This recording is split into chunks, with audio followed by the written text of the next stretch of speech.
ಪ್ರಪಂಚದ ಅತ್ಯಂತ ಪವಿತ್ರವಾದ ಪ್ರೀತಿಯನ್ನು ಕೂಡ ಕೇವಲ ಒಂದೇ ಒಂದು ಭಾವನೆ ಸುಟ್ಟು ಬೂದಿ ಮಾಡಬಲ್ಲದು. ಮನೋವಿಜ್ಞಾನದ ಪ್ರಕಾರ ಪ್ರೀತಿಯಲ್ಲಿ ಕಾಡೋ ಅತಿಯಾದ ಅಸೂಯೆ ಮತ್ತು ಸಂಶಯಕ್ಕೆ ಕಾರಣ ನಿಮ್ಮ ಪಾರ್ಟ್ನರ್ ಅಲ್ಲ, ಬದಲಾಗಿ ನಿಮ್ಮದೇ ಒಳಗಿರುವ ಒಂದು ಕಾಯಿಲೆ. ಆಶ್ಚರ್ಯನಾ? ಹೌದು. ಅದನ್ನು ಸೈಕಾಲಜಿಯಲ್ಲಿ ಲೋ ಸೆಲ್ಫ್ ಎಸ್ಟೀಮ್ ಅಥವಾ ಅಭದ್ರತೆ ಅಂತಾರೆ. ಸಂಬಂಧವನ್ನೇ ಮುರಿದು ಹಾಕೋ ಈ ಡೇಂಜರಸ್ ಭಾವನೆ ನಿಮ್ಮ ಲವ್ ಲೈಫಲ್ಲಿ ಯಾಕೆ ಬರುತ್ತೆ? ಇದರಿಂದ ಬಚಾವಾಗೋದು ಹೇಗೆ? ಬನ್ನಿ ತಿಳಿಯೋಣ. ಪ್ರೀತಿಯಲ್ಲಿ ಅಸೂಯೆ 4 ಪ್ರಮುಖ ಸೈಕಾಲಜಿ ಸತ್ಯಗಳು. 1. ಅಸೂಯೆ ಪ್ರೀತಿಯ ಸಂಕೇತವಾ? ಸೈಕಾಲಜಿ ಪ್ರಕಾರ ಸಂಬಂಧದಲ್ಲಿ ಸ್ವಲ್ಪ ಮಟ್ಟನ ಅಸೂಯೆ ಅಥವಾ ಇನ್ಸೆಕ್ಯೂರಿಟಿ ಇರುವುದು ತೀರಾ ಸ್ವಾಭಾವಿಕ.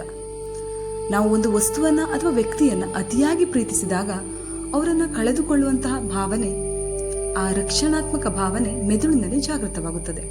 ನಿಮ್ಮ ಪಾರ್ಟ್ನರ್ ಬೇರೆಯವರೊಂದಿಗೆ ಅತಿಯಾಗಿ ಬೆರೆತಾಗ, ನಗುತ್ತಾ ಮಾತನಾಡಿದಾಗ ನಿಮಗೆ ಕಾಡುವ ಸಣ್ಣ ಅಸೂಯೆ ನೀವು ಅವರ ಮೇಲೆ ಇಟ್ಟಿರುವ ಕೇರಿಂಗ್ ಅನ್ನು ತೋರಿಸುತ್ತದೆ. 2. ಅತಿಯಾದ ಅಸೂಯೆಗೆ ಅಸಲಿ ಕಾರಣ ಏನು? ಮನೋವಿಜ್ಞಾನದ ಪ್ರಕಾರ ಅತಿಯಾದ ಅಸೂಯೆ ಮತ್ತು ಸಂಶಯಕ್ಕೆ ಕಾರಣ ನಿಮ್ಮ ಪಾರ್ಟ್ನರ್ ಅಲ್ಲ, ಬದಲಾಗಿ ನಿಮ್ಮಲ್ಲಿರುವಂತಹ ಅಭದ್ರತೆ. ಯಾರಿಗೆ ತಮ್ಮ ಮೇಲೆ ತಮಗೆ ನಂಬಿಕೆ ಇರೋದಿಲ್ಲವೋ ಅಥವಾ ತಾವು ಪಾರ್ಟ್ನರ್ಗಿಂತ ಕಡಿಮೆ ಎಂದುಕೊಂಡಿರ್ತಾರೋ, ಆ ಕೀಳರಿಮೆ ಇರುತ್ತೋ, ಅವರಿಗೆ ಸದಾ ನನಗಿಂತ ಬೆಸ್ಟ್ ಸ್ಪೆಷಾಲಿಟಿ ಸಿಕ್ಕರೆ ನನ್ನ ಪಾರ್ಟ್ನರ್ ನನ್ನನ್ನು ಬಿಟ್ಟು ಹೋಗ್ಬೋದಾ ಎಂಬ ಭಯ ಸದಾ ಕಾಡುತ್ತಿರುತ್ತದೆ. ಇದು ಅತಿಯಾದ ಪೊಸೆಸಿವ್ನೆಸ್ ಆಗಿ ಮುಂದೆ ಬದಲಾಗುತ್ತೆ. 3. ಹಳೆಯ ದಿನಗಳ ಕಹಿ ನೆನಪು.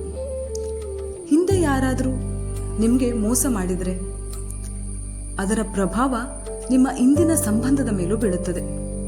ಮೆದುಳು ಹಳೆಯ ಕಹಿ ನೆನಪುಗಳನ್ನು ಮರೆಯೋದಿಲ್ಲ. ನಿಮ್ಮ ಪ್ರಸ್ತುತ ಪಾರ್ಟ್ನರ್ ತುಂಬಾ ಪ್ರಾಮಾಣಿಕರಾಗಿದ್ದರೂ ಹಳೆಯ ಬ್ರೇಕಪ್ ಅಥವಾ ವಂಚನೆಯ ನೆನಪುಗಳು ನಿಮ್ಮನ್ನು ಸದಾ ಅಲರ್ಟ್ ಆಗಿರುವಂತೆ ಮಾಡುತ್ತದೆ. ಇದರಿಂದಾಗಿ ಸಣ್ಣ ವಿಷಯಕ್ಕೂ ಅಸೂಯೆ ಮತ್ತು ಸಂಶಯ ಹುಟ್ಟಿಕೊಳ್ಳುತ್ತದೆ. 4. Social media effect. ಇಂದಿನ ದಿನಗಳಲ್ಲಿ ಅಸೂಯೆ ಹುಟ್ಟಲು ಪ್ರಮುಖವಾದಂತಹ ಕಾರಣ ಆನ್ಲೈನ್ ಆಕ್ಟಿವಿಟಿ. ಪಾರ್ಟ್ನರ್ ಯಾರೋ ಫೋಟೋಕ್ಕೆ ಲೈಕ್ ಮಾಡೋದು, ಯಾರದೋ ಕಮೆಂಟ್ಗೆ ರಿಪ್ಲೈ ಮಾಡೋದು ಅಥವಾ ತಡರಾತ್ರಿವರೆಗೂ ಆನ್ಲೈನ್ನಲ್ಲಿ ಇರೋದು ಮೆದುಳಿನಲ್ಲಿ ಕಾರ್ಟಿಸಾಲ್ ಬಿಡುಗಡೆ ಮಾಡುತ್ತದೆ.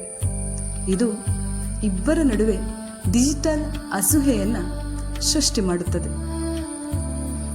ನಿಮ್ಮ ಪಾರ್ಟ್ನರ್ ಬೇರೆಯವರ ಜೊತೆ ನಗುತ್ತಾ ನಗುತ್ತಾ ಮಾತನಾಡಿದರೆ ನಿಮಗೂ ಒಳಗೆ ಎಲ್ಲೋ ಒಂದು ಕಡೆ ಉರಿಯುತ್ತಾ, ಕೋಪ ಬರುತ್ತಾ?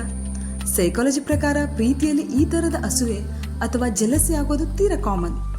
ಆದರೆ ಇದು ಲಿಮಿಟ್ ದಾಟಿದ್ರೆ ಏನಾಗುತ್ತೆ ಗೊತ್ತಾ?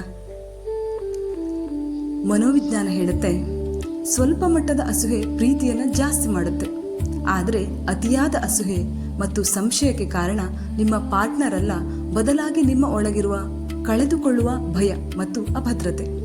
ಯಾವಾಗ ನಮ್ಮ ಮೇಲೆ ನಮಗೆ ನಂಬಿಕೆ ಕಮ್ಮಿ ಆಗುತ್ತೋ ಆಗ ಸಂಗಾತಿಯ ಪ್ರತಿ ನಡೆಯು ನಮಗೆ ಸಂಶಯವನ್ನು ತರಿಸುತ್ತೆ. ಅಸೂಯೆ ಅನ್ನೋದು ಪ್ರೀತಿಯ ಅಡುಗೆಯಲ್ಲಿರುವಂತಹ ಉಪ್ಪಿನ ತರಹ. ಸ್ವಲ್ಪ ಇದ್ರೆ ಸಂಬಂಧ ರುಚಿಯಾಗಿರುತ್ತೆ, ಆದರೆ ಅದೇ ಜಾಸ್ತಿ ಆದರೆ ಇಡೀ ಸಂಬಂಧವೇ ವಿಷ ಆಗ್ಬಿಡತ್ತೆ.